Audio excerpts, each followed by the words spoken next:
It's like 2050, and I was somewhere downtown tonight and tried to access something from home, and it was like it was hacked into, like either my network was hacked into, or that particular device was hacked into. And when it's been hacked into, this truck right here has been here, and now this one. And so hold on. And I don't know if it's related, but a car comes up down there like around Mason Cobb, and he was at me at Walmart tonight. I took a homeless girl to Walmart. She needed to pick up her medicine, and I don't know if that's him or not, but this guy comes out right about that time. It's Randy's grandson,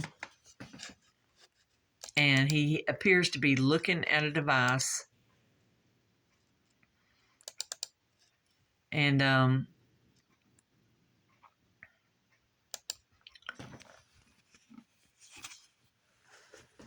he comes out the door about the same time that this car is coming up the hill and appears to be going to Slade's house. So he comes out here and stands around like he has access to a device and he's looking at it.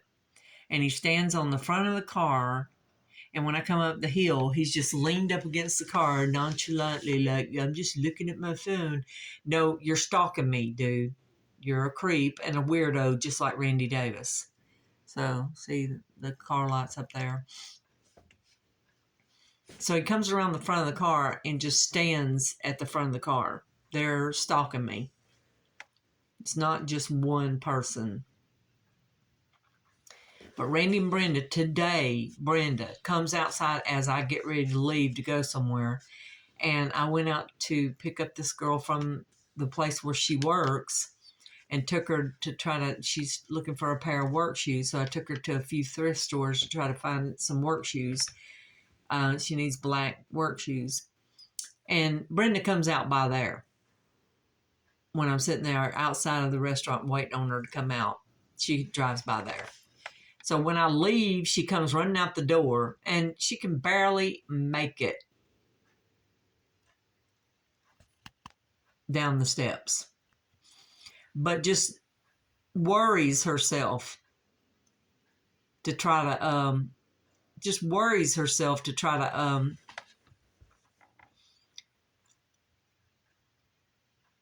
do evil.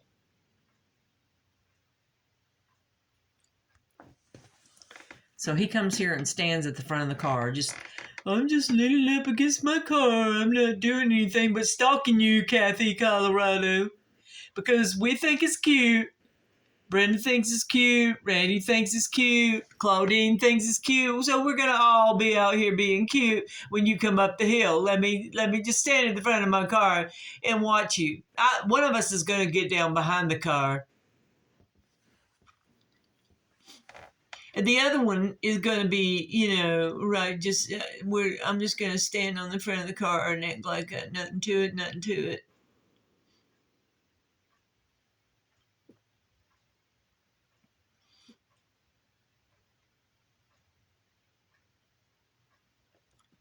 Let me just cross one of my legs over like I'm just out here relaxing up against my car. I know you're coming up the hill, so I gotta be standing here so I can try to intimidate you and be a weirdo like my grandfather, Randy Davis. So I'm not doing nothing. I make a video of him like, you're a jerk. You're being dumb. And I go around the block and come back and get his tag. So look at him, he runs. Like, hey, she made a video of me. I'm a narcissist and I'm out here bugging her, but she made a video of me. Where? So I go around the block and I come back and get his tag number, which it is AOCU73. He's got kind of a Jeep type SUV. Watch them run. One of them will run and duck down behind the car. I mean, what woman wants a jerk like you around them? Nobody. Nobody. That's why you don't have a girlfriend, is because you're a jerk. Nobody wants a jerkwad that's a narcissistic, sociopathic psychopath. And let me tell you something, Robbie. You're out here, you're looking through that picture window and you know that this crap is going on. You are responsible. So look at him, run behind the car.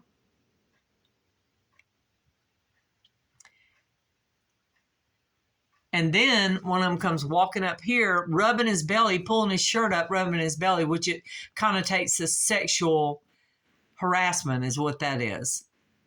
Any man that walks by you pulling up their shirt, rubbing their belly, it's a spirit, it's a sexual spirit, and it's nasty. It's a perversion spirit.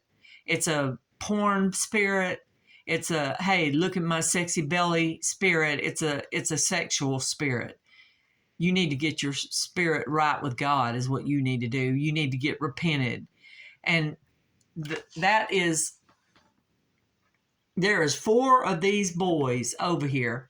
And Eric, if you're watching this, you need to get a hold of your boys. Robbie, if you're watching this, you need to get a hold of your boys. Cody, if you're watching this, you guys are supposed to be Christians. Your mom and dad are not. You are responsible for what is going on here, Robbie. And you need to repent too. You need to get a hold of your sons and get them to stop. Because I'm going to tell you something. When they get married and they're gone and you're by yourself and you're coming home at night, God forbid that one of your neighbors starts harassing you and getting their grandsons to harass you and watch you and be drunk and acting stupid out when you get home at night. You're going to find out what it's like. Maybe God might allow it to happen to you where you're stalked and harassed like your father and mother have done. You ought to be ashamed. Allowing these boys, you're sitting in that window right there. You see what's going on and you're allowing it to go on. It's your fault. I blame you, and God is going to blame you because you had control over these kids and you allowed it to go on. You know it's inappropriate. You know that no woman is wanting to have creepy men out here just like your father has done and been in the dark watching me because he's a drunk weirdo. Are you letting these boys drink? Is that why they're acting so weird? You ought to be ashamed of yourself. All of you. And watch the cowards run. When another person comes up the hill, they think it's me and they run into the house like cowards. There's Randy up on the porch lighting his cigarette. Look at him. He knew that other single woman was coming by, so he's out there on the porch. But all the boys run in the house. Cowards. Then watch them. She comes out and leaves. They don't leave for a while.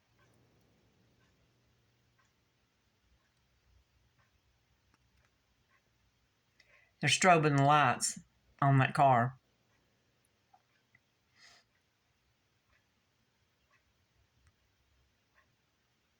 They were strobing the lights on the front of that car.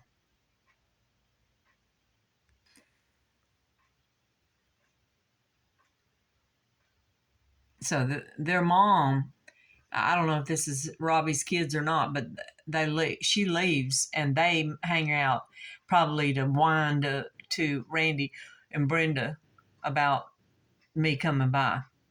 Because the truth is, Brenda and Randy probably put them up to it. So watch this. Earlier in the day, I'm going to take this homeless girl to look at thrift stores for some shoes. Watch. I get in the car. Here comes Brenda.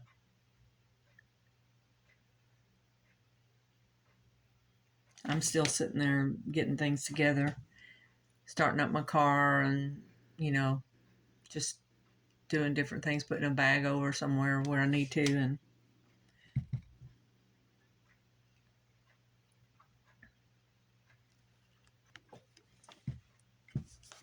Watch.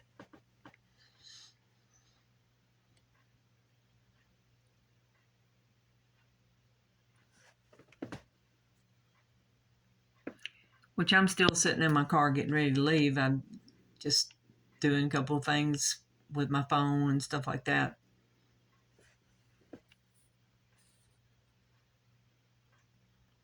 But it's as I get ready to pull out and I look up and she's coming down the steps.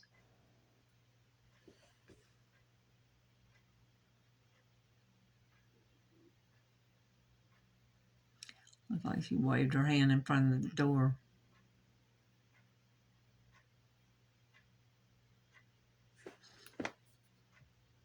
But it seems like she meticulously waits until I'm about to pull out the driveway. And I mean, she can barely get down the steps. She's 75.